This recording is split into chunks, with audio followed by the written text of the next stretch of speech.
I wanted to do a video podcast today next to our giant triple life-size Bruce Lee to talk to you about the bond market. Now, before you turn this off, you say bond markets are boring. No. Let me explain to you what's happening right now. It was about a month ago. We had a similar conversation about this. I sent you a note from the Field article telling you that the total worldwide market size for government bonds with negative yields had totaled $10.4 trillion. Now, what does that mean? Okay, we're talking about government bonds with negative yields. We've talked about this before, this idea of negative interest rates. Okay, so negative interest rates are the point where we've seen this in banks, particularly in Europe now, where in some cases banks are actually charging their customers interest for the privilege of making a deposit. Now, you got to pay your bank rent.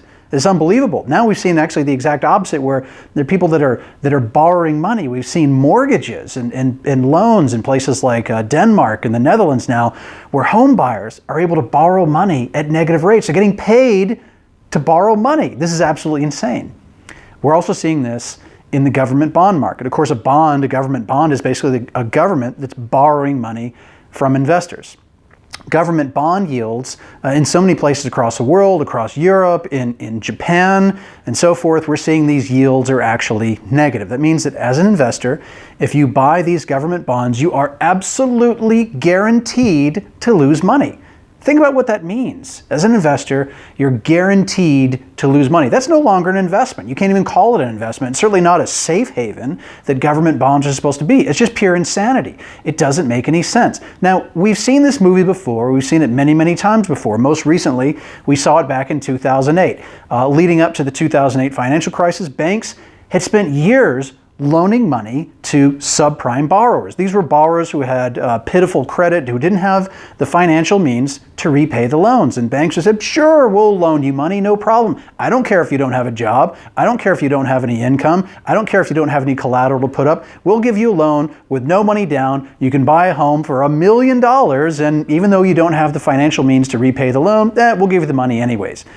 Now, we know the old rule, that's an old saying. They say if you borrow $100,000 from the bank and you can't pay, you have a problem. And they also say if you borrow $100 million or $100 billion from the bank and can't pay, the bank has a problem. In this case, it was a little bit different. If you borrow $100,000 from the bank and can't pay, you have a problem. If 1 million people borrow $100,000 from the bank and can't pay, the banks have a problem. The banking system has a problem. And of course, that's what happened. The banking system had a huge problem because it turns out, turns out there's consequences when we loan a bunch of money to people that can't pay. Now, call me crazy, call it my rather inconvenient commitment to the truth, but the reality is today we're doing the exact same thing. Instead of lending money to subprime home buyers, we're lending money to subprime governments. And I told you a month ago that bubble, the total market size of subprime government bonds was $10.4 trillion. What I told you even more was the more astounding part was how rapidly that bubble was expanding, how quickly that total market size was getting bigger and bigger and bigger. It was $9.9 trillion in May. In June, it was $10.4 trillion. Today, now, a month later, 30 days later, $11.7 trillion. That's a 12.5% increase in 30 days. 12.5% in 30 days. They added $1.4 trillion in a month. That's like the size of the Brazilian economy. $11.7 trillion. That's larger than the entire Chinese economy. All of China's GDP is less than $11.7 trillion. That's the size of the entire government bond market that yields negative rates. It's absolutely insane. And of course, we've seen this movie before. Over and over again throughout history, we've seen that from time to time, financial markets do completely insane and stupid things, like loaning money to bankrupt governments or loaning money to subprime borrowers. We know how this turns out. And the bigger this problem gets, the worse the consequences become.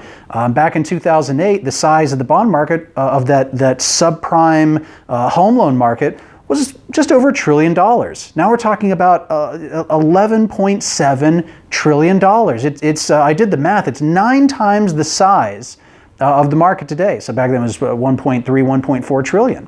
Today it's 9 times the size, and it's getting bigger and bigger and bigger. Every single month, 12.5% increase just in a month. This is very dangerous. And I think it's important for any rational person to ask a question.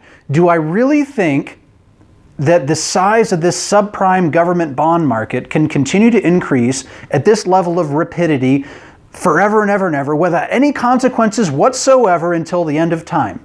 Do we really think that's going to happen? Do we think that governments can just continue to borrow money? Bankrupt governments continuing to borrow money at negative rates forever, and there's never going to be a consequence to that? Just like, of course, there's never going to be a consequence to loaning money to subprime home buyers. I mean, this is just absurd. There are always consequences. There were consequences then, there will be consequences now. Back then, these home loans were based on a false premise. People said, oh, you know what? Home prices always go up, and so these loans are pretty risk-free, and we'll go ahead and make these loans to these subprime borrowers because home prices always go up. Today they think, well, governments always pay their debts. It's just another false premise. Governments always pay their debts, like we're dealing with House Lannister here. This is very much not the case. In fact, financial history has a very long series of lessons for us show that, in fact, there have been hundreds of defaults on government bond issuances over the years.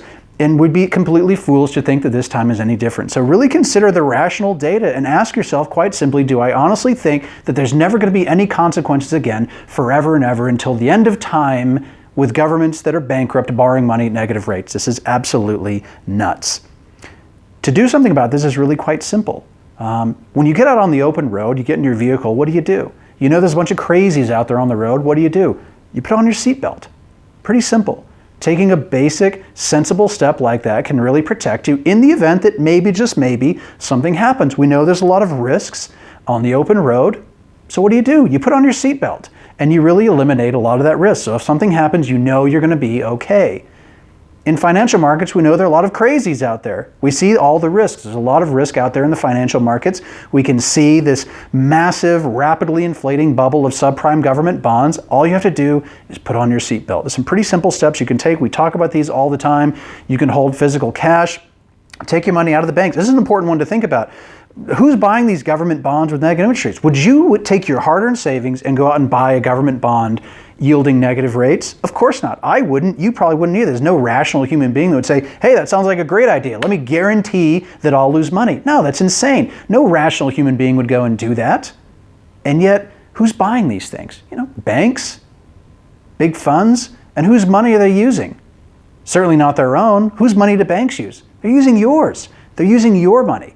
So she's sitting there thinking, hey, big deal, Simon. I don't have any exposure to these subprime government bonds. Guess what? Yes, you do. Because you probably have money in the bank, and it's the banks that are going and buying these government bonds. And so if you want to reduce your exposure to this system, you want to reduce your exposure to this insanity, you want to put on your seatbelt, just ensure that you've got some money, at least a little bit of funds that are outside the banking system. If you hold some funds outside of the banking system, you're going to be okay. It's a great way to put on a seatbelt. It's absolutely no cost. Go down to the ATM machine, take out some physical cash, put it in a safe at your home. This is something that makes a lot of sense. What are you giving up in return? 0.01% interest. The cost of doing this is basically nothing. It's a very nice and easy way to put on your seatbelt. There are dozens of other ways. You can hold precious metals. You can do a lot of other things that we talk about in notes and other publications. But just understand the size of this problem is getting bigger. The bigger the problem gets, the larger the consequences become. And look, maybe this is a problem that comes home to roost weeks from now, months from now, years from now, who knows? We can never predict the timing, but we can say, look, there's some very common sense solutions like putting on your seatbelt, doing some very simple things, going out and holding some physical cash, maybe some precious metals. You can really reduce the impact that this problem might potentially have in your life. And if absolutely nothing ever happens and it's all rainbows and buttercups from here on out, you're going to be fine. You're not going to be worse off because you have a little bit of physical cash and maybe some precious metals in a safe at your home. So these are solutions that make sense no matter what happens or doesn't happen next. But definitely do not ignore this problem because the consequences do come home to roost. This is something that could really affect a lot of people. You don't want to be on the wrong side of this. Thanks very much for listening, and we'll speak to you again soon.